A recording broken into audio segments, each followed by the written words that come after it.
Now, the initial, we're going into like the aerodynamics. This aerodynamics. This is what I was talking about earlier. To, you know, leave it stock. Where is it at? Aero. Now, if you're dealing with like a slow, oh wow, I don't know what happened there. I should have. Yeah, I got a lot of freaking life on my batteries. But anyways, this is the initial aero. If you have like a slow, twisty track or a track dominated by a lot of sweeping corners, sorry about that. You want to set, you know, your front and rear downforce to max because you want to get as much cornering ability as possible. You're not dealing with a lot of straight, so you don't need the speed. You just need grip in the corners. Now, if you're doing like, you know, a medium speed track, you want to set your front and rear downforce to like the midpoint, which is like the stock, you know, in the middle.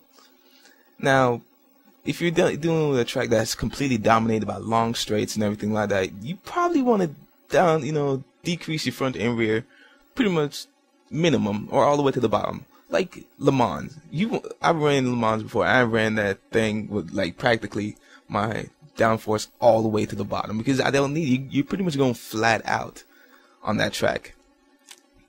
So you don't really need, you know, grip on that one. I mean, you have some sweeping corners and everything like that, but if you have your tune set up, you can handle those corners without, you know, needing all that downforce. Now, that aside, that's good initial setup.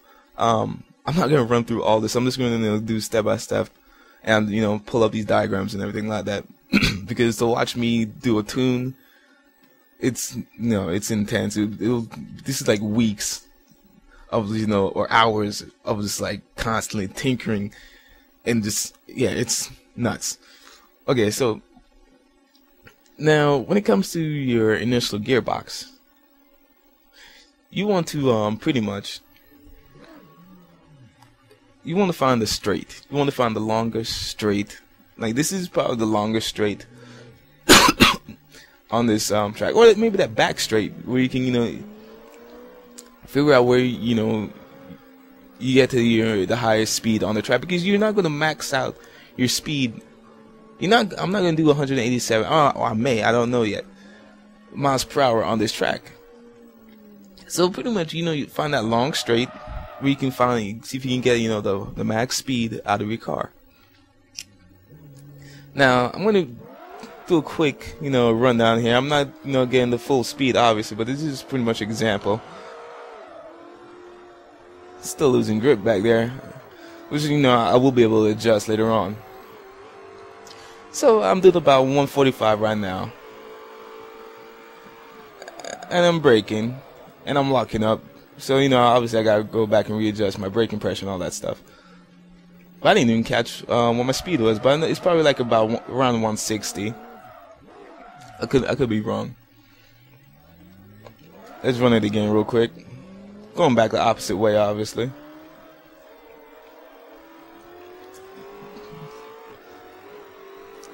And seeing, you know, why I can capture, really pay attention to this time. 150, 155, 160. About 161 before, you know, I have to slow down. Now, the question is, you want to see, does your engine hit, you know, the red line before the longest straight? Like, was I practically redlining, you know, by the time I was, you know, to 160? I don't think I was. I think, you know, I had room. I'm in 5th gear.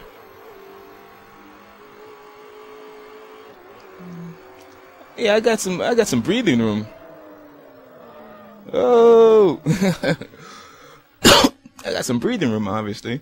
So, you know, my engine didn't hit the red line before the straight. But if it's, you know, if it's hitting the red line before the end of the, you know, the longest straight, where you know, gain the most speed, what you want to do, you know, go back into your tuning, go to, you know, your gears, and you just want to mess with your final gear. Like I said, this is just the initial. This is not the final gear setting up or anything like gearbox settings. This is just, you know, the initial. This is just the beginning.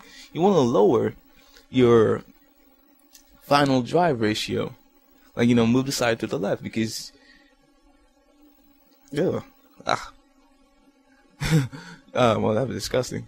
And you want to lower the final drive ratio, to the left. You need more speed.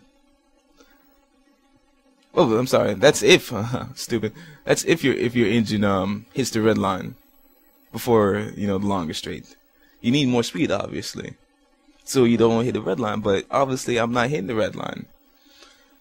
But if your engine is hitting the red line, I'm repeating this over and over again. But if your engine is hitting the red line before the long straight, you want to lower, your drive ratio. Obviously, move the slide to the left because you need more speed, so you don't red line. Now, if your engine is, a few hundred RPMs below the red line, which it pretty much was, I want to raise the drive ratio. I want to move it to the right, so I want to get some more acceleration, in that. And you pretty much, once you've gotten to the point where the engine approaches the red line at the end of the longest straight. I mean, pretty much you've made the right adjustments to your gears. Oh, sorry about that, guys. And I mean, that's pretty much what you're set for right now. Now, nothing. Just mess with that. You can save it. I don't care. Another thing you want to be aware of is you're going to deal with your ride height. Now, first thing you want to make sure you turn your telemetry on. Now, you want to do I would say do a good lap. We're going to stop right here. Now, this is not going to be pretty, obviously. I'm not trying to, impress anybody with my driving skills. I don't have, this will be, obviously how I make sure my car is tuned correctly so the way I can handle it and everything like that. But as you're doing, a lap, you kind of do want to go kind of full out. You want to, push your car, but not really too much. You don't want to damage it and then, have to restart the car, the tuning, which you will do frequently. Drift around this corner real quick. Well, you want to watch your springs, watch, how they're loading and everything like that. Are they hitting the red mark? Are they, topping out? Or anything like that? I'm not really looking on the track. I'm looking on my springs. Really. And, my back left, spring getting a little bit. I think this is mainly the main spot where, it will bottom out a lot. But nothing too serious. Nothing too drastic. Come back around. I'm getting a little bottoming now every now and then. There's nothing to be really serious about. To be freaking out. Oh my god, my car is bottoming out. It's it's all wrong. The setting's all wrong. There's nothing like that. So just look at the springs. See how the things are being viewed and whatever. So pretty much if your car is bottoming out on the track and you lose control a lot because it bottoms out and everything like that, I'm sick or something is wrong with me. Pretty much you need to raise the front and the rear of the ride height. I mean, the car is fine. It doesn't need, I don't need to worry about anything like that. I think it's already been dropped all the way down. Yeah, it's dropped all the way down. And it's not bad. But you also have to keep in mind when it comes to stuff like this, you have to worry about your springs.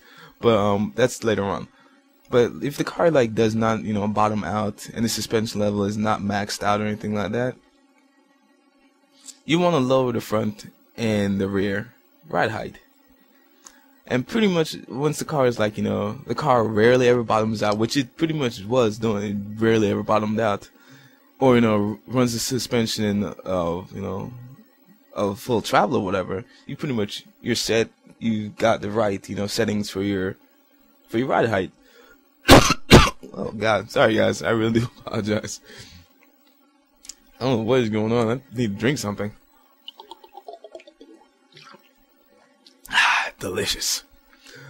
Moving on. Now we're going to the initial camber, and this is where we're getting a little bit deeper. This can take some time because, and this is just the initial part.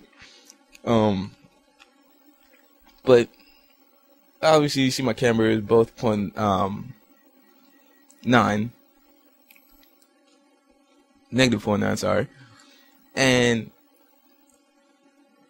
the way you want to test this out, oh, stupid. Go to your, where is it? There we go.